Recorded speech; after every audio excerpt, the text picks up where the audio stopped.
Session होगा, half an hour, 40 minutes, 45 minutes, 50 minutes. अगर आप उस सेशन में से 5% भी अपनी लाइफ के अंदर उतार लेंगे तो मैं समझता हूं कि आपका यहां पर जो भी कोर्स आप कर रहे हैं वो करना सार्थक हो जाएगा। It is just a beginning my dear students. अभी तो बहुत आगे जाना है, बहुत पड़ाव है लाइफ के अंदर जो अभी अचीव करने हैं। और हमें आप जैसे मोटिवेशन स्पीकर से, आप जैसे मेंटर से, आप जैसे गाइड से ही सीखने को मिलता है कि लाइफ को कैसे जिया जाता है, लाइफ की फिलॉसफी क्या होती है। और अगर हम आज नहीं सीखते हैं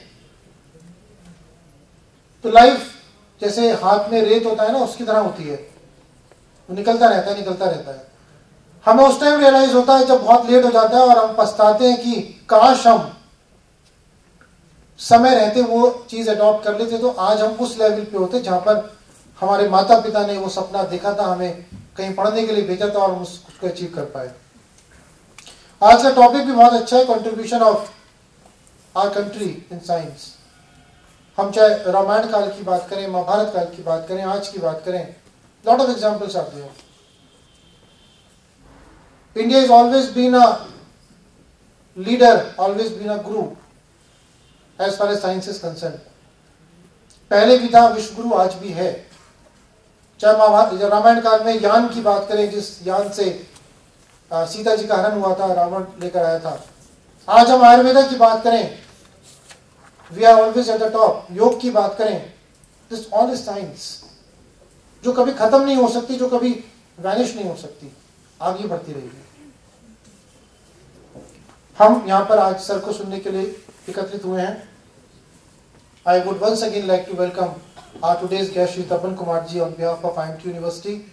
आपने हमें अपना समय निकाल के यहाँ पर आप आए और डेली आपका कहीं ना कहीं आपका एंगेजमेंट रहता है। आज यहाँ है, कल किसी शहर में, परसों किसी शहर में। मैं आपसे शेड्यूल पूछ रहा था, 20 तारीख तक डेली, अगर आगे 10-12 दिन है 20 तारीख तक, तो 12 अलग अलग शहरों में आपका प्रवास है, आपका वहां पर जाना है जो शेड्यूल के हिसाब से।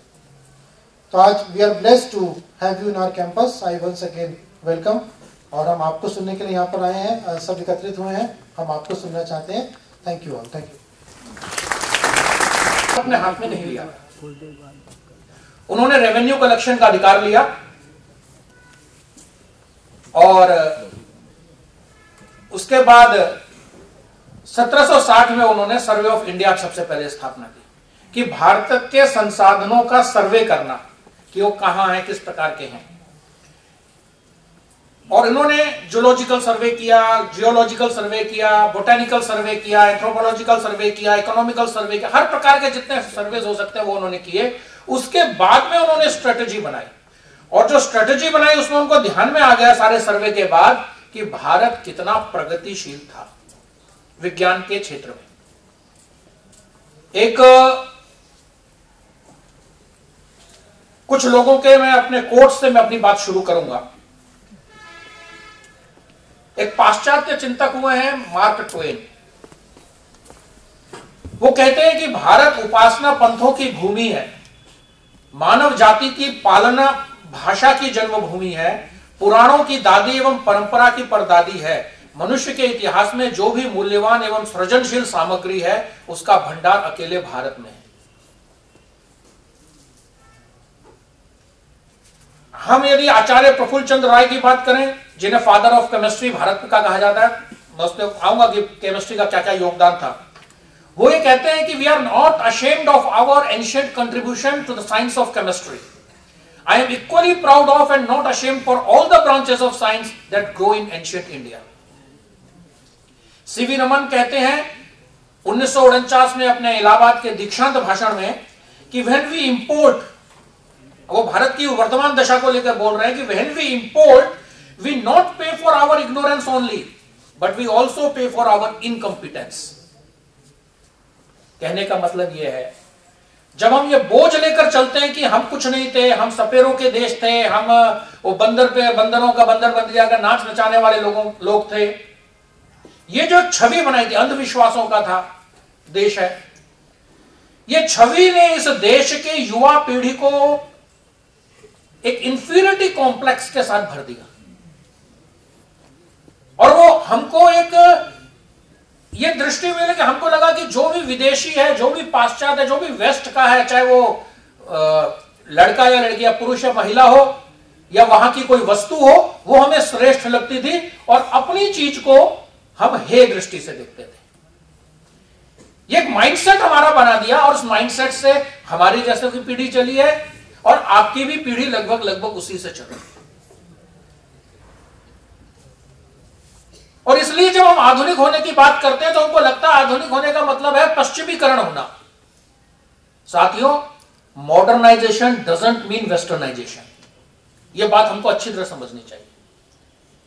और इसलिए आज के इस मौलिक इस विषय पर यदि मैं आता हूं तो उसमें कुछ प्रश्न हमारे सामने आते हैं कि भारत में विज्ञान की क्या परंपरा रही है, साइंस के विभिन्न फील्ड्स की, भारत के किन किन क्षेत्रों में वैज्ञानिक विकास हुआ है, उसकी दृष्टि क्या थी विज्ञान की हमारे यहां, और आज की जो साइंस की प्रगति हुई है विज्ञान की, उसके कारण जो समस्याएं उत्पन्न हुई हैं, उन समस्याओं का कोई समाधान क्या भारत के पास था।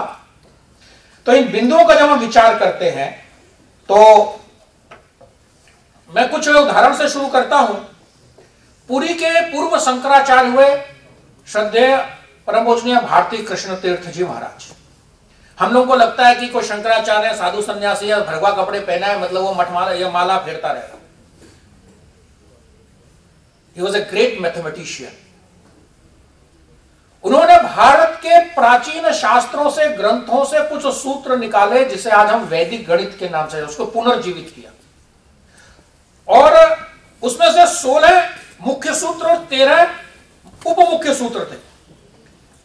Tata institute of fundamental research में उन्होंने उस पुस्तक को भेजा उस सारे को कि आप जरा इसको परीक्षण कीजिए अपने आज के वैज्ञानिक तरीके से। लेकिन उस समय लगता था भारत में विज्ञान यानी कुछ नहीं है, हम तो सपेरों के देश थे। उन्होंने परीक्षण करने से पहले मना कर दिया कि नहीं, ये तो बकवास है। बाद में लगभग 60 वर्ष बाद एक अंग्रेज मैथमेटिशियन हुए, निकोलस, वर्ल्ड फेमस। उन्होंने, उनके पास कहीं से ये कागज लगे, उन्होंने इसके आधार पर परीक्षण किए और उनका कमेंट था, this is a pure magic, ये तो जादू है। और तब जाकर के Tata institute of fundamental research को लगा कि हां इसमें कुछ दम है। यानी जब तक निकोलस ने नहीं कहा तब तक नहीं मानने को तैयार थे। एपीजे अब्दुल कलाम जो वैज्ञानिक थे तो अपने एक प्रसंग में लिखते हैं, ये जो पुस्तक है विंग्स ऑफ फायर, उसमें उन्होंने लिखा है कि वो जो थे लंदन गए, लंदन में आउटस्कर्ट्स पे लीचेन नामक स्थान है, वहां पे रोटुंडा नाम से, रोटुंडा करके एक म्यूजियम है, रोटुंडा म्यूजियम, जो कि विभिन्न वॉर्स में जो विभिन्न हथियार इस्तेमाल होते हैं, रॉकेट्स स्पेशली, उसका वो एक संग्रहालय है। तो जब वहां गए घूमने और उन्होंने देख रहे थे तो उन्होंने एक रॉकेट का खोल देखा और उसके नीचे लिखा हुआ था the world first known rocket used. उनको बड़ा आश्चर्य, अच्छा, थोड़ा और स्टडी किया, उसको देखा नीचे और लिखा हुआ था। तो उन्होंने लिखा ये रॉकेट ये रॉकेट का जो खोल है ये उस रॉकेट का है जो मैसूर के युद्ध में जब अंग्रेजों के साथ टीपू सुल्तान का युद्ध हो रहा था तब टीपू सुल्तान ने प्रयोग किया था। जब अंग्रेज रॉकेट का नाम नहीं जानते थे तब भारत के राजा रॉकेट का इस्तेमाल करते थे। उस रॉकेट के खोल को अंग्रेज और साइंटिस्ट, रॉकेट को अंग्रेज साइंटिस्ट लेकर गए, उस खोल का अध्ययन किया। विलियम कॉन्ग्रेव नाम के साइंटिस्ट ने भारत आके अध्ययन किया, उसके आधार पर उसने रॉकेट बनाया। जब बाद में बड़ा फेमस ब्रिटेन और फ्रांस का युद्ध हुआ, उस रॉकेट्स के कारण ही उनको विजय प्राप्त हुई थी। और आज हम अपने साइंस में पढ़ते हैं the father of rocket technology is William Congreve. ये रोटुंडा म्यूजियम में लिखा हुआ है, हमें मालूम नहीं। पश्चिम में विज्ञान की क्या दृष्टि थी? मैं अपने भारत के विज्ञान की दृष्टि से बात करूं तो 450 वर्ष पूर्व गैलीलियो हुए। गैलीलियो ने एक सूत्र दिया, भारी वजन गिराओ और हल्का वजन गिराओ तो दोनों में से कौन पहले पहुंचेगा, इसका सूत्र दिया। अरस्तु उसके पहले हुए थे। अरस्तु ने क्योंकि कह दिया था कि नहीं दोनों साथ साथ पहुंचेंगे, गैलीलियो ने कहा नहीं अलग अलग होगा, माना नहीं। उन्होंने बोला परीक्षण कर लो, बोला तुम अरस्तु को गलत साबित करना चाहते हो, भगवान को। अंग्रेज लिखते थे कि भारत के लोग अजीब है, पेड़ पर कपड़ा उगाते हैं, कपास। अरस्तु कहते थे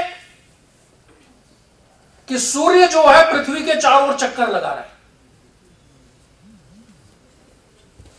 टॉलमी ने पुस्तक लिखी, उसमें है कोपरनिकस ने उस पुस्तक को 1543 में चैलेंज किया।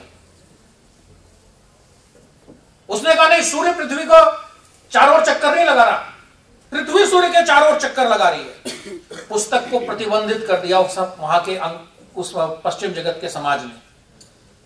गैलीलियो ने दूरबीन का आविष्कार किया और कहा कि कोपरनिकस ने सही कहा है। उसको मजबूर किया गया गैलीलियो को कि जिंदा रहना है तो माफी मांगो, नहीं तो मार दिए जाओगे। 1546 में डेनमार्क में ब्रूनो ने कोपरनिकस के सिद्धांत का समर्थन किया। क्या किया? 1600 में उसके साथ, ब्रूनो के साथ, उसके चारों ओर रुई लपेट करके उसको जिंदा जला के मार दिया। यह विज्ञान की स्थिति आज से 450 साल पहले ब्रिटेन की थी, यूरोप की थी।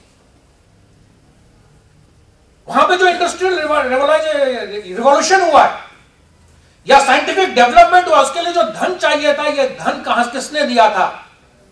यह धन भारत जैसे देशों को गुलाम बनाकर लिया था। भारत को गुलाम बनाया ताकि यूरोप समृद्ध हो।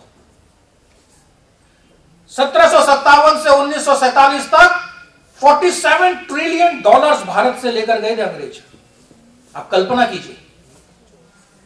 वहीं उसी समय भारत की भी बात करें तो आदि शंकराचार्य क्या कहते हैं, जहां तो एक और विज्ञान सम्मत बात कर रहे हैं, प्रयोग द्वारा सिद्ध कर रहे हैं, लेकिन उसको जिंदा जला के मार रहे हैं। वहीं आदि शंकराचार्य का युग कितने हजार साल पहले का था।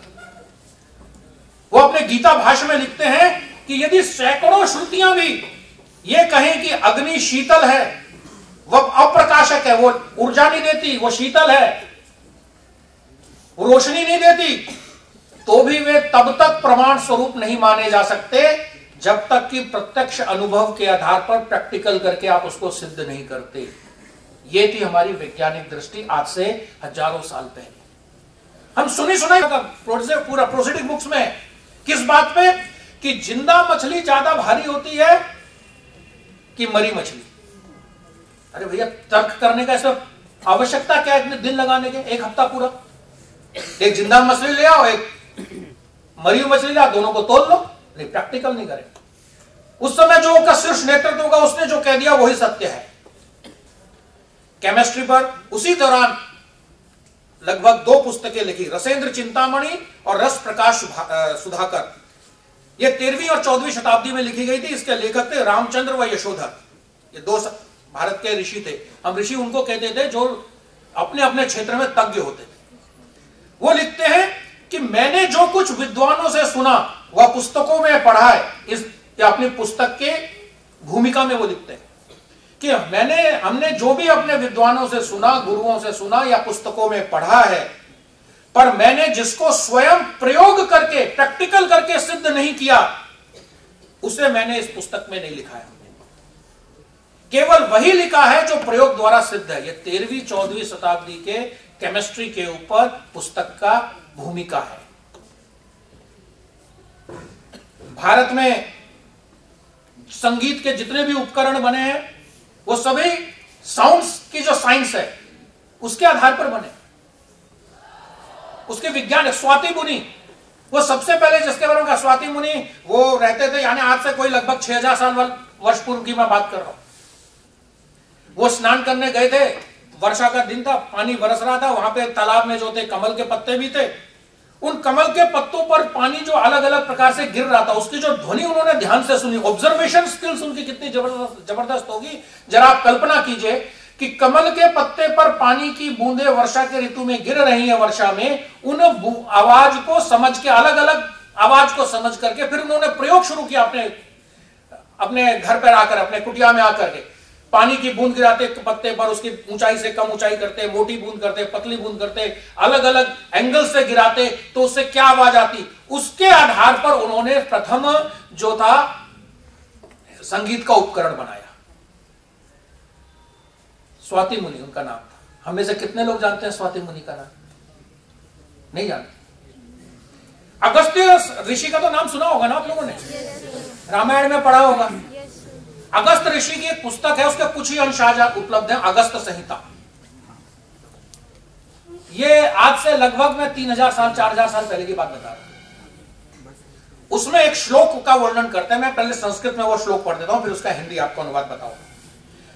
वो कहते हैं, संस्थाप्य मृण्मय पात्रे ताम्रपत्रम सुसंस्कृतम छाद्य ग्रीवेन चांद्राभि काष्ठपाशुंभि दस्ता लोष्ठो निधातव्य पारदाच दितस्ततः संयोगा जयाते तेजो मित्र वारुण संगीतम। अगस्त संहिता में इसका तात्पर्य है, इसका अर्थ यह है कि एक मिट्टी का पात्र लो, घड़ा लो, उसमें ताम्र पट्टी का कॉपर प्लेट डालो, उसमें शिखी ग्रीवा डालो, शिखी ग्रीवा मैं बाद में बताता हूं, फिर बीच में गीली काष्ठ पासुंभी यानी वेस्ट सॉडस्ट डालो, उसके ऊपर पारा डालो यानी मरकरी, तथा दस्तलोष्ठ यानी जिंक डालो। तो फिर जब आप उन कॉपर प्लेट से जुड़े हुए तारों को कॉपर के मिलाएंगे तो कहते हैं मित्र वारुण शक्ति की उत्पत्ति होगी। अब ये शिखी ग्रीवा क्या है? ये राव श्री कृष्ण वजह जी ने 1891 में पूना से इंजीनियरिंग की परीक्षा पास की थी। उन्होंने ये पन्ने उनको मिले तो उन्होंने प्रयोग किया। उनको शिखी ग्रीवा समझ में नहीं आया, तो शिखी मतलब लगा मोर को कहते हैं, ग्रीवा यानी गर्दन को लगा कि गर्दन चाहिए। तो वो चिड़ियाघर में गए, उसका जो संचालक था उसको बोला, भाई जब तुम्हारा कोई मोर मर जाए तो मुझे बताना। तो बड़ा गुस्सा हुआ, बोला तू मेरे मोर मारने की कामना करते हो? बोला नहीं, किस लिए चाहिए? बोला कि मुझे ना उसका वो प्रयोग करना है, ऐसा उसने बताया। तो बड़ा हंसा, बोला एक काम करो, मेरा एक मित्र है आयुर्वेदाचार्य, उसका नाम बताया, बोला उसके पास जाओ, वो बताएगा शिखी ग्रीवा क्या है। तो चर्चा की उनसे आयुर्वेदाचार्य से, उन्होंने कहा शिखी ग्रीवा यानी मोर के गर्दन के रंग जैसा। अब मोर के गर्दन का रंग कैसा होता है? नीला होता है। नीला कौन सा केमिकल है? तो कॉपर सल्फेट। तो उनको बताया कि उनको समझ में आया कॉपर सल्फेट है, तो शिखी ग्रीवा की जगह जब डालना था तो वहां कॉपर सल्फेट डाला। और उसके बाद जब उन्होंने इस तारों को मिलाया और एम्पी मीटर और ये सब सारा वोल्ट मीटर ये सब लगाया था, तो उसका ओपन सर्किट वोल्टेज था 1.38 वोल्ट्स और शॉर्ट सर्किट करंट था 23 मिली एम्पियर्स। वो घड़ा एक सेल था। अगस्त संहिता में 4000 साल पहले लिखा हुआ। और अगस्त संहिता में आगे के श्लोक में वो और आगे लिखते हैं कि अनेन जल भंगोस्ति प्राणो दानेषु वायुषु एवं शतानाम कुंभानाम संयोग कार्यकृत स्मृता। कि अगस्त कहते हैं कि ऐसे 100 कुंभों की, 100 घड़ों की यानी 100 सेल्स की मिलीजुली शक्ति को जब आप पानी के ऊपर छोड़ते हैं तो पानी आदान और प्रदान वायु में विभक्त हो जाती है, यानी हाइड्रोजन और ऑक्सीजन में विभक्त हो जाती है। और इसमें यदि प्रदान वायु को आपने किसी रोधात्मक यंत्र में संग्रहित कर लिया, यानी उसको हाइड्रोजन को अलग से कहीं स्टोर कर लिया, तो ये जो हाइड्रोजन है, ये जो प्रदान वायु है, ये वायुयान को उड़ाने के ईंधन के रूप में प्रयोग होता है। आज से 4000 साल पहले का ये विज्ञान था। अगस्त संहिता पुस्तक थी। हमने रामायण देखा होगा, उसमें अगस्त ऋषि का देखा होगा, हमको लगता होगा वो बैठ के राम राम राम राम या कोई भी भगवान विष्णु का या शिव का ध्यान कर रहे होंगे। ये अगस्त ऋषि थे। यदि मैं मैकेनिक्स में आऊं तो महर्षि कणादिक हुए। उन्होंने कर्म सिद्धांत का यानी मोशन का, कर्म यानी मोशन, उसका वर्णन किया, उसके लॉज दिए। डॉक्टर एनजी डोंगरे ने द फिजिक्स इन इंडिया करके पुस्तक लिखी, उसमें उन्होंने कहा, इसका उल्लेख किया महर्षि कणाद का, कि जो उनकी पुस्तक थी ये मोशन पे जो उन्होंने लिखा था, उसमें वैशेषिक सूत्र के प्रशस्त पद भाष्य में वेग संस्कार करके जो सूत्र दिए हुए वो और न्यूटन के 3 लॉज ऑफ मोशन, ये दोनों एक ही थे। पहला उसका सूत्र था वेगः निमित्त विशेषात कर्मणो जायते। वेगः निमित्त विशेषात कर्मणो जायते, अंग्रेजी में यदि मैं पढ़ूं तो the change of motion is due to impressed force. ये न्यूटन का फर्स्ट लॉ ऑफ मोशन था। आगे दूसरा सूत्र वो लिखते हैं, वेग निमित्तपेक्षात कर्मणो जायते नियत अधिक क्रिया प्रबंधक हेतु। The change of motion is proportional to the motive force impressed and is made in the direction of the right line in which the force is impressed. तीसरा सूत्र वो कहते हैं, वेग संयोग विशेष विरोधी। To every action there is equal and opposite reaction. ये Newton ने 1675 में लिखा था और महर्षि कणाद ने इसको ईसा की प्रथम शताब्दी में लिखा था। उदयन के न्याय कारिकावली ग्रंथ में इलास्टिसिटी का वर्णन है। 1150 के में यंत्रारण ग्रंथ में यंत्र के मुख्य भागों का वर्णन करते हैं। मैं ये केवल उद्धरण कर रहा हूं ताकि आपको ध्यान में यह आए कि भारत का विज्ञान क्या था। उसमें कहते हैं, दंडश्चैर क्रैश्च दंतरश्चैय सरणी भ्रमणानि दिभि शक्तिरुत्पादेन किम वा चालनम यंत्र मुच्यते। दंड यानी लीवर, चक्र यानी पुली, दंत यानी टूथ व्हील, सरणी यानी इंक्लाइंड प्लेन, भ्रमण यानी screw and is required for producing शक्ति। धातु विज्ञान पे आते हैं, मेटलर्जी। यजुर्वेद में लिखा है, अश्मा च मे मृतिका च मे गिरियश्च मे पर्वताश्च मे सिकताश्च मे वनस्पतयश्च मे हिरण्यं च मे मेयश्च मे श्यामं च मे लोहं च मे सीसा च मे त्रपु च मे यज्ञेन कल्पनाताम्। यजुर्वेद का, कृष्ण यजुर्वेद का चौथे खंड का 7वें अध्याय का 5वां श्लोक है। अर्थ क्या है कि मेरे पत्थर, मिट्टी, पर्वत, गिरी, बालू, वनस्पति, स्वर्ण, लोहा, लाल लोहा, चांदी, सीसा, तांबा, टिन, यज्ञ, ये सभी बढ़ते रहे। ये भगवान से प्रार्थना की उस वक्त। जस्ता, जिंक, 10% जिंक में यदि हम जस्ते में यदि हम पीतल को मिला देते हैं तो केमिस्ट्री कहती है कि पीतल जो है सोने की तरह चमकने लगता है। यहां पे होंगे केमिस्ट्री के स्टूडेंट्स, यदि उसको प्रयोग करें तो। राजस्थान के जवर में जो पीतल की वस्तुएं मिली, ईसा पूर्व 4वीं शताब्दी का कार्बन डेटिंग है वो, उसमें जस्ता जो है, आज का मैक्सिमम जस्ता वो बोलते हैं 10% से ज्यादा नहीं मिला सकते आज का साइंस, और सोने की तरह चमकने लगता है। उन पीतल की धातुओं में 34% जिंक था। जिंक का जो प्रोडक्शन जब हमने पढ़ा होगा तो इसका प्रोडक्शन बहुत कठिन है, क्योंकि 913 डिग्री सेल्सियस पर जिंक का विज्ञान, आज का विज्ञान ये केवल 150 साल पहले उसको पता चला। लेकिन भारत के अंदर ये विपरीत प्रक्रिया जो कंडेंस प्राप्त करने की है, ये 13वीं सदी के रस रत्न समुच्चय में वर्णित है। विलियम ब्रिस्टल विधि जो आज हम पढ़ते हैं, विलियम चैंपियन का, ये 1800 में इसका विकास हुआ था यूरोप के अंदर। लोहा, हमारे यहां कच्चे लोहे को, यानी आयरन ओर को लकड़ी तथा कार्बन की मिट्टी की प्यालियों में 1535 डिग्री सेल्सियस तक गर्म कर धीरे धीरे 24 घंटे में ठंडा करने पर हाई क्वालिटी का कार्बन युक्त लोहा प्राप्त करने की फर्नेसेस आज भी छत्तीसगढ़ और झारखंड के ग्रामीण वनांचल ट्राइबल एरियाज में, ट्राइबल विलेजेस में आज भी हैं। वहां के लोगों को जब आईआईटी खड़गपुर लेकर आएगा, जरा आप जरा सीख लो, कहा गया प्रोफेसर को कि आप जरा सीख लो कैसे करते हैं, हम तो नहीं कर, आप लोग आज का विज्ञान नहीं कर पा रहा, इतना कार्बन को मिला पा रहा। तो उन्होंने कहा, what is that qualification? BSc MSc कुछ किया है, हम इनको कैसे सीखें, इनसे कैसे? वो 1 महीना रहे, वो वनवासी बंधु वापस फिर अपने छत्तीसगढ़ चले गए, कोई सीखने को तैयार। क्यों? क्योंकि क्वालिटी उनके पास डिग्री नहीं थी। कुतुब मीनार 14वीं शताब्दी में बना है। 20 गरम लोहे के टुकड़े, 30 किलो का एक टुकड़ा था, उनको जोड़ने से बना है। कहीं भी जॉइंट्स पता नहीं चलते हैं, आप यदि ऊपर से नीचे तक देखेंगे, क्लोजली वॉच करेंगे, एक भी जोड़े का निशान नहीं है, जंग नहीं लगा है। क्यों? क्योंकि फास्फोरस की मात्रा अधिक है, सल्फर व मैग्नीज कम है। 50 से 600 माइक्रोन मोटी ऑक्साइड की परत उसके ऊपर चढ़ी हुई है। 1 माइक्रोन होता है 1000 part of millimetre.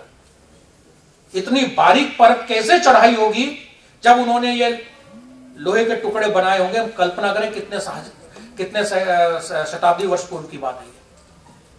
Mercury quick silver कहा जाता है क्योंकि फिसलता रहता है। नागार्जुन जो एक रसायन शास्त्री हुए, केमिस्ट हुए हैं भारत के बहुत बड़े, आज से लगभग 800 साल पहले, वो मरकरी से सोना बनाना इसकी विधि का वर्णन करते हैं। यदि आप उसका मॉलिक्यूलर कंपोजिशन पढ़ेंगे पर मरकरी का और गोल्ड का, तो मरकरी में 80 प्रोटॉन्स और न्यूट्रॉन्स इलेक्ट्रॉन्स होते हैं, जबकि गोल्ड में 79। नागार्जुन कहते हैं किसी भी तरीके से यदि हमने मरकरी से एक प्रोटॉन या इलेक्ट्रॉन को कम कर दिया तो गोल्ड में परिवर्तित हो जाता है। इसकी विधि तक बताते हैं वो कैसे किया जा सकता है। आज से लगभग 800 साल पहले की बात कर रहा हूं। विमान विद्या पे आते हैं। मैंने विमान विद्या का वर्णन किया था। महर्षि भारद्वाज, कई लोगों का गोत्र भी होता है भारद्वाज गोत्र, उनकी एक पुस्तक है यंत्र सर्वस्व। यंत्र सर्वस्व पुस्तक जो है उसके कुछ अंश ही आज उपलब्ध है, कुछ चैप्टर्स ही। नासा ने उसके ऊपर रिसर्च किया है। बाद में एक इंडियन एयरफोर्स के एक साइंटिस्ट को, एरोनॉटिकल इंजीनियर को पुस्तक के कुछ अंश मिले, उसको उन्होंने अध्ययन शुरू किया तो उनको पता चला। इसका जो पहला भाग है उसमें प्राचीन विज्ञान विषय के 25 ग्रंथों की सूची है। और भारद्वाज मुनि का जो ये पूर्व विमान, ये जो विमान शास्त्र का है यंत्र सर्वस्व, इसमें भारद्वाज मुनि का ये यंत्र सर्वस्व है। नारायण मुनि का विमान चंद्रिका नाम से पुस्तक है और शौनक ऋषि की व्योमयान यंत्र नाम से पुस्तक है। इसमें उनका वर्णन करते हैं कि पायलट को 32 रहस्य जानने चाहिए। शब्दावली अलग अलग हो सकती है।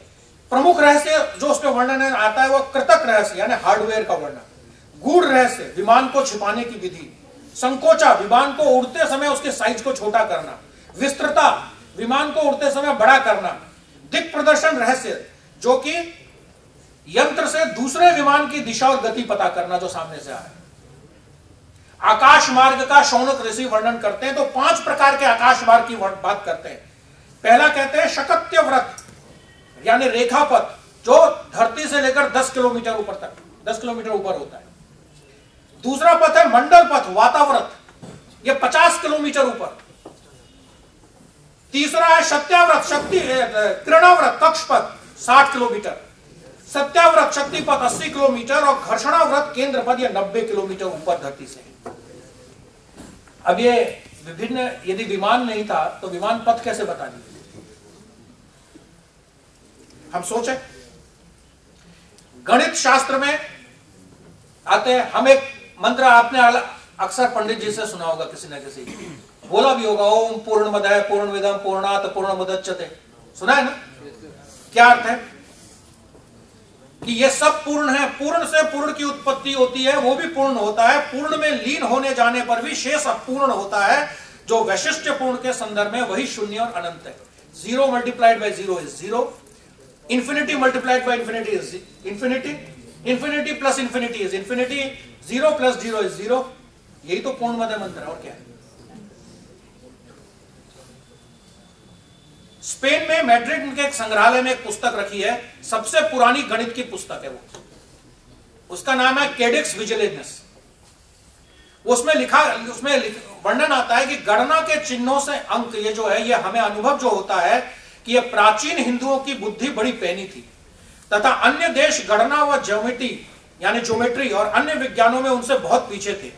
यह उनके 9 अंकों से प्रमाणित होता है। शून्य का आविष्कार हम सबको मालूम ही है। प्रोफेसर गिन्सबर्ग कहते हैं new light over our numericals में वो लिखते हैं, जो ये bulletin of American mathematical society में छपा है, कि लगभग 777 ईस्वी सदी में उज्जैन से हिंदू विद्वान कंक को बगदाद के खलीफा ने आमंत्रित किया तथा इस तरह हिंदू अंक पद्धति अरब में पहुंची तथा यह अरब से मिस्र होते हुए धीरे धीरे पश्चिम में पहुंचे। 11वीं सदी में ये अंक पूर्ण रूप से यूरोप पहुंच गए थे। ये new light over our numericals, इसमें प्रोफेसर गिन्सबर्ग लिखते हैं। फिर आप हमारे यज्ञ वेदियों को लेकर जाइए, इत्यादि बहुत भास्कराचार्य यज्ञ इसका गणित का बड़ा अच्छा है। कैसे हमारे यहाँ क्वेश्चन आंसर्स होते थे, प्रॉब्लम सॉल्विंग, प्रॉब्लम्स कैसे सॉल्व करने को दिए, सीधे सीधे नहीं पूछा जाता कि 2 + 2 - 5 = हाउ मच। भास्कराचार्य प्रसिद्ध मैथमेटिशियन हुए, अपनी बेटी उनकी लीलावती है, तो लीलावती ग्रंथ में एक क्वेश्चन आता है, वो पूछते हैं कि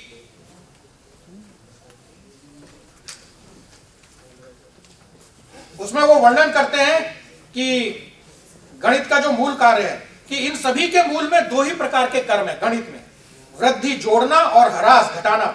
इन्हीं 2 से संपूर्ण गणित शास्त्र है। आज कंप्यूटर की सारी गणना 2 चिन्हों पर ही आधारित है, प्लस और माइनस। पाइथागोरस का थ्योरम, बोधामय प्रमेय, पाई का मान 3.1416 पाइथागोरस ने बनाया, लेकिन बोधामन प्रयोग के नाम पर जब हम जानते हैं तो वो बहुत पहले ये हमको इसका मालूम था। मैं जो इसकी बात कर रहा था, अनेक मेरे पास कोट्स हैं, लेकिन गणित का जो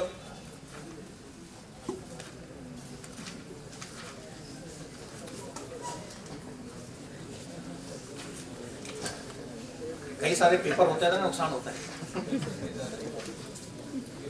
हाँ, वो कहते हैं भास्कराचार्य, वो लीलावती से पूछते हैं, निर्मल कमलों के एक समूह में के तृतीयांश, पंचमांश तथा षष्ठमांश से क्रमशः शिव, विष्णु और सूर्य की पूजा की गई। ठीक है, जो कमल जितने होंगे उसका 1/3 से शिव की, 1/5 से विष्णु की और 1/6 से सूर्य की पूजा की गई। चतुर्थांश से पार्वती की, 1/4 से पार्वती की और शेष 6 कमलों से गुरु चरणों की पूजा की गई। तो अय बाले लीलावती, है लीलावती बालिका, यह बता कि उस कमल समूह में कितने फूल थे। आपके लिए मैं प्रश्न छोड़ता हूं कि आप इसको निकालिए कि what is the value of x, कितने कमल थे। हैं जी, दोबारा बोलो। तृतीयांश से शिव की पूजा, पंचमांश से विष्णु की पूजा और षष्ठांश से सूर्य की पूजा, चतुर्थांश से पार्वती की पूजा और शेष बचे हुए 6 पुष्पों से गुरु की पूजा की गई। 24 सिंपल है। 24 1/3x plus 1/5x plus 1/6x plus 1/4x plus 6 = x। Find the value of x। Maths पढ़ाना है तो शुष्क रूप में पढ़ा दो, ये अपनी संस्कृति के साथ, आनंद के साथ, खेल के साथ वर्णन किया जाता है। आगे भी हम बढ़ते हैं, गणित से आगे चलें क्योंकि बहुत सारा वो है विषय, नहीं तो छूटेगा। कैलकुलस को आप ले लीजिए, कैलकुलस के सूत्र सूल्व सूत्रों में है। भारत, इसमें वर्णित ज्या, कोटिज्या, ये साइन और कोसाइन ट्रिग्नोमेट्री में हम पढ़ते ही हैं। काल गणना, हमारा जो सूक्ष्म इकाई है, सबसे छोटी टाइम की जो इकाई है वो है परमाणु, और सबसे बड़ी जो इकाई है वो है ब्रह्मायु। 1 परमाणु इज इक्वल टू 1 सेकंड का 37,968वां भाग। आप जरा कैलकुलेट कीजिए कि भारत के लोगों को मालूम था 1 परमाणु का वो कि ये 1 सेकंड का 37,968वां भाग है। एक कलयुग में 4,32,000 वर्ष होते हैं, द्वापर में 8 लाख, उसका दुगना 8,64,000, त्रेता में उसका 3 गुना कलयुग का यानी 12,96,000 और सतयुग में फिर उसमें कलयुग जोड़ लो तो 17,28,000। इन चारों को मिलाकर एक चतुर्युग बनता है जो 43,20,000 का होता है। 71 चतुर्युग बराबर, ये भारत के गणना बता रहा हूं काल की, टाइम की। एक चतुर्युग 43,20,000 ईयर्स का है। 71 चतुर्युग, ये एक मनवंतर होता है, ये 30,67,20,000 ईयर्स का है। इसमें 14 मनवंतर जो होते हैं, 14 मनवंतर था। एक मनवंतर से दूसरे मनवंतर के जाने बीच का जो टाइम होता है उसको मध्यमांश सध्यांश कहते हैं, तो वो एक सध्यांश एक सतयुग के बराबर। तो 14 मनवंतर तथा सध्यांश के 15 चतुर्युग, ये एक कल्प होता है। एक कल्प में यदि मैं इसको जाऊं लाख करोड़ तो 4,43,200 करोड़ वर्ष जो यानी 4,320 मिलियन ईयर्स, ये ब्रह्मा का एक दिन है। तो ब्रह्मा का एक दिन यानी 24, एक दिन केवल 12 घंटे, तो ब्रह्मा की एक रात भी इतना ही हुई। ब्रह्मा का एक दिन एक रात मिलकर ब्रह्मा के 24 घंटे। ऐसे ब्रह्मा के 365 दिन यानी एक साल, कितने ईयर्स होते रहोगे मल्टीप्लाई सोचते रहो। और ब्रह्मा का कुल आयु होती है 100 साल, ब्रह्मा की होल लाइफ जो टाइम स्पेन है। ब्रह्मा के 100 साल, विष्णु का एक दिन होता है। विष्णु का एक दिन और एक रात ऐसे मिला के 300, फिर एक दिन और उसको 300 में एक साल लगा लो। विष्णु की कुल आयु 100 साल ऐसे, और विष्णु की 100 साल वो शिव का एक दिन होता है। यानी एकदम इंफिनिटी में टाइम जा रहा है। ये हमारे काल गणना थी जो आज से 5,000-6,000 साल पहले मालूम था। और पश्चिम की काल कैलेंडर कैसे था, तो रोमन कैलेंडर में पहले 10 महीने होते थे केवल,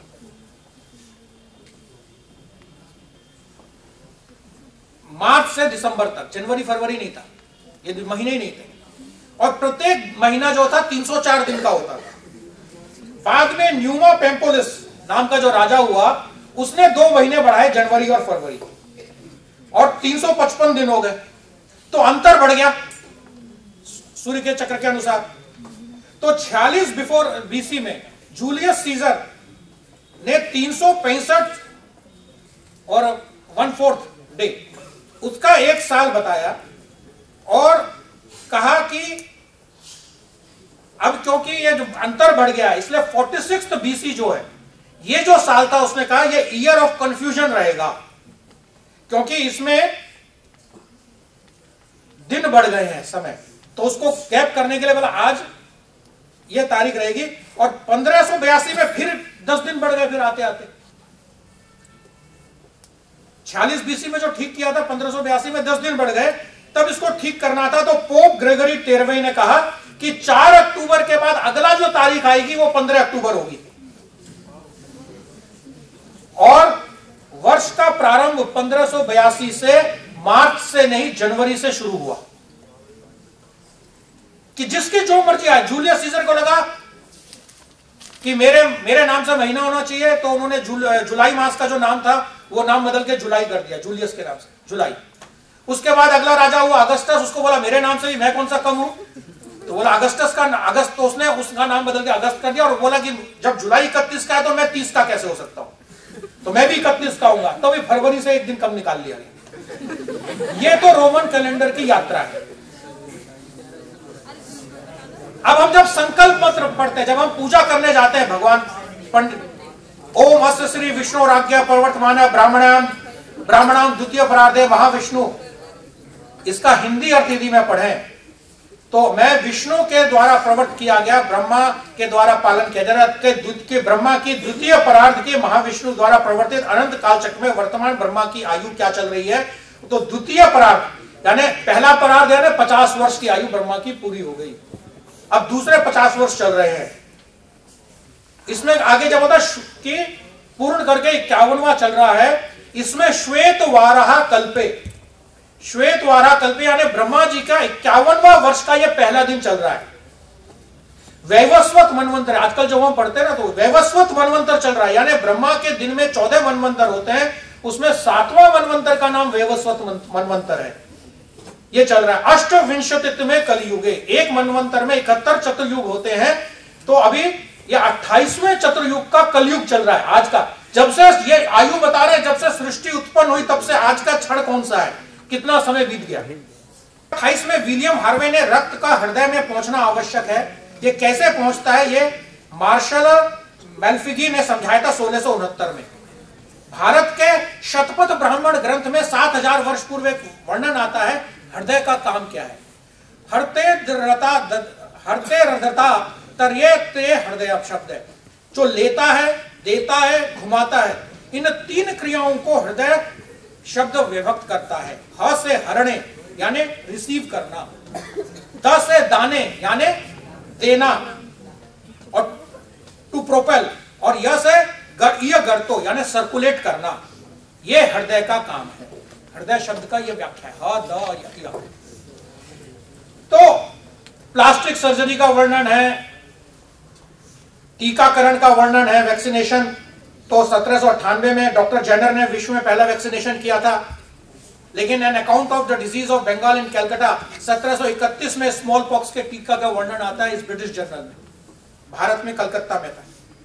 क्लोनिंग, डॉक्टर मातापुरकर, ये मुंबई के साइंटिस्ट हुए हैं, उन्होंने ये प्रूव किया कि स्टेम सेल टेक्निक 1991 में बहुत पहले से थी, और उस पर वो अध्ययन कर रहे हैं। उनका ग्रंथ है पूरा, उसको पढ़ना है, आप पढ़ सकते हैं, जिसमें कौरवों के जन्म का जो 100 कौरव घड़े से पैदा जो वर्णन आता है, वो केवल और कुछ नहीं तो स्टेम सेल टेक्निक का वर्णन है। उसके विस्तार में यदि आप चाहते हैं तो ऐसे बहुत सारे चीज है। किस प्रकार की संतान प्राप्त करने के लिए मां ने कैसा भोजन करना चाहिए, किस प्रकार से, इस सब का वर्णन आता है। यदि गौरवपूर्ण पूर्ण आयु का पुत्र प्राप्त कर रहे हैं तो दूध, चावल और घी ज्यादा खाना चाहिए। यदि विदुषी कन्या प्राप्त करनी है तो तिल, चावल और घी की खिचड़ी खानी चाहिए मां ने ज्यादा। यदि विद्वान पुत्र प्राप्त करना है तो उड़द के चावल की खिचड़ी और ऋषभ नामक औषधि और घी, देशी घी खाना चाहिए। ऐसा संतानोत्पत्ति के उसमें सारा वर्णन आता है। और इसलिए राम का जो जन्म हुआ या कृष्ण का जन्म हुआ, राम का जो कृष्ण का जन्म हुआ या विक्रमादित्य का, ये ऐसे ही नहीं हुए थे। ये पूरा का पूरा एक साइंटिफिक मेडिकल प्रोसीजर से उनको 4 साल तक गुजरना पड़ा था, तब जाकर के राम जैसा पुत्र को कौशल्या पैदा कर पाई। इसका वर्णन आता है। उस संस्कृत के उस भाग को डिकोड करने की आवश्यकता है। दुर्भाग्य यह है कि आज हमारा साइंस का स्टूडेंट वो संस्कृत नहीं पढ़ता, वो भी वो पुरानी संस्कृत, और जो संस्कृत पढ़ता है वो साइंस नहीं पढ़ता। इसलिए इस सब चीज को लेकर के हम सभी लोगों ने, ये हमारा विज्ञान क्या था, कैसा था, कहां थे। इसलिए पुराने जो शास्त्र हैं वो केवल कपोल कल्पित कहानियां या बकवास नहीं है, गडरियों के गीत नहीं है। हम उसको खोजें, उसमें का साइंस निकालें। आज लोग निकाल रहे हैं, विश्व आश्चर्यचकित है, और सारी समस्याओं का समाधान है। 2000 में जब यूनाइटेड नेशंस के अंदर एक बहस हो रही थी, यूनेस्को के द्वारा एक सम्मेलन हुआ था, पृथ्वी सम्मेलन, उसमें 130 देश शामिल थे। उन 130 देशों ने कॉमन एक घोषणा पत्र जारी करना था। 3 दिन तक माथापच्ची करते रहे, सबको किसी न किसी शब्द पर आपत्ति रहती थी, नहीं निर्णय हो पा रहा था। तब भारत के प्रतिनिधि ने कहा, एक इंग्लिश ट्रांसलेशन पृथ्वी सूक्त, वेदों में, ऋग्वेद में आए एक है, पृथ्वी सूक्त के लगभग 60 श्लोक हैं। उन 60 श्लोकों का इंग्लिश ट्रांसलेशन उनको दिया कि आप जरा ये देखिए और फिर इसमें क्या है। उन 60 श्लोकों को इंग्लिश ट्रांसलेशन पढ़ने के बाद उन्होंने कहा कि आपने हमें पहले क्यों नहीं दिया, 3 दिन बर्बाद कर दिए। और टिट्टो वो का वो पृथ्वी सूक्त के वो 60 श्लोक का इंग्लिश ट्रांसलेशन 2000 के अर्थ कॉन्क्लेव के डिक्लेरेशन के रूप में स्वीकार किया गया। हम उसको पहचाने। आज वर्तमान विज्ञान जितनी समस्याएं दे रहा है, चाहे डिप्रेशन से लेकर पर्यावरण की समस्याएं जितना दे रहा है, उस सबका निदान भारत की परंपरा में है, भारत की जीवन शैली में है। हमारी जीवन शैली तेन त्यक्तेन भुंजिता, त्याग पूर्वक भोग करो। पृथ्वी से उतना ही लो जितना गाय का बछड़ा गाय अपनी मां से दूध लेता है, उसको निचोड़ता नहीं है। पृथ्वी के पास आज जितनी आबादी है पृथ्वी की, उससे दुगनी तिगनी भी हो जाए तो उस सबका उधर पूर्ति करने के संसाधन है, लेकिन हमारे लोभ की पूर्ति करने का संसाधन नहीं है। इसलिए भारत की जीवन परंपरा क्या रही है, जीवन शैली क्या रही है, उसको समझ करके, इसलिए मैंने पहले एक वाक्य कहा था, मॉडर्नाइजेशन डजंट मीन वेस्टर्नाइजेशन। इसलिए आधुनिक होने का मतलब नहीं है कि पश्चिमीकरण बने। जीन्स की पैंट पहन रहे हैं तो वही आधुनिक होगा, कोई जरूरी नहीं है। मैंने जीन्स की और माइक्रो मिनी स्कर्ट पहने हुए लड़के या लड़कियों को, लड़कियां जो वो पहने, उनको बहुत पिछड़ा देखा है, उनका बौद्धिक स्तर बहुत नीचे देखा है, जानवरों से भी नीचे का स्तर उनका देखा है। और इसलिए मॉडर्नाइजेशन का मतलब वेस्टर्नाइजेशन नहीं है। अपने देश के ऊपर गर्व करके हमें यहां की समस्याओं का समाधान यहां की परंपरा से ही निकालना पड़ेगा। हां, कुछ चीजों में युगानुकूल परिवर्तन करना पड़ेगा, समय के हिसाब से कुछ चीजें बदलती हैं, तो उसके अनुसार कुछ चीजें शाश्वत होती है जो बदलती नहीं है, उन शाश्वत चीजों को पहचान करके युगानुकूल कुछ चीजों को परिवर्तन करना पड़ेगा। जैसे आज संस्कृत में नहीं चल सकता, मान लो हिंदी या अंग्रेजी में है तो हमको उसको हिंदी और इंग्लिश ट्रांसलेशन करना ही पड़ेगा। पहले माइक नहीं होता था, आज माइक का इस्तेमाल करना पड़ेगा। तो हमें युगानुकूल क्या क्या हम बदल सकते हैं उसको बदलना, और इस दृष्टि से हम लोग चले। मुझे विश्वास है कि हमारी युवा पीढ़ी यदि इस दृष्टि को लेकर चली, अपने विरासत पे गर्व किया और उसमें से भारतीय परंपरा में से इसका समाधान क्या हो सकता है, समस्याओं का निकाला, तो हम निश्चित रूप से विश्व गुरु बनेंगे। भारत को गुरु बनना है, भारत को लीडर नहीं बनना, भारत को वर्ल्ड का सुपर पावर नहीं बनना। हमने कभी नहीं कहते भारत को सुपर पावर बनना है, हमको मिलिट्री पावर नहीं बनना, हमको इकोनॉमिक पावर नहीं बनना, हमको गुरु बनना है। गुरु कौन होता है? जो केवल देता है, जो अपने शिष्य का, दूसरों के जीवन के स्तर को ऊपर उठाता है, वो गुरु होता है। हमारी भूमिका गुरु की है, सुपर पावर की नहीं। हम सभी ये करने में आप सभी लोग समर्थ हो, हम अपनी आंखों से देखें। निश्चित रूप से आने वाले 8-10 सालों के अंदर हम साकार होते हुए इन चीजों को, कल्पनाओं को देखेंगे। स्वामी विवेकानंद ने कहा था कि मैं पुनः देख रहा हूं कि भारत मां अपने और भी गौरवपूर्ण तरीके से विश्व सिंहासन पर विराजमान है। उस स्वप्न को साकार करने में हम सभी लगे। इतना ही विषय आपके समक्ष रखते हुए अपनी बात पूर्ण करता हूं। ओम शांति।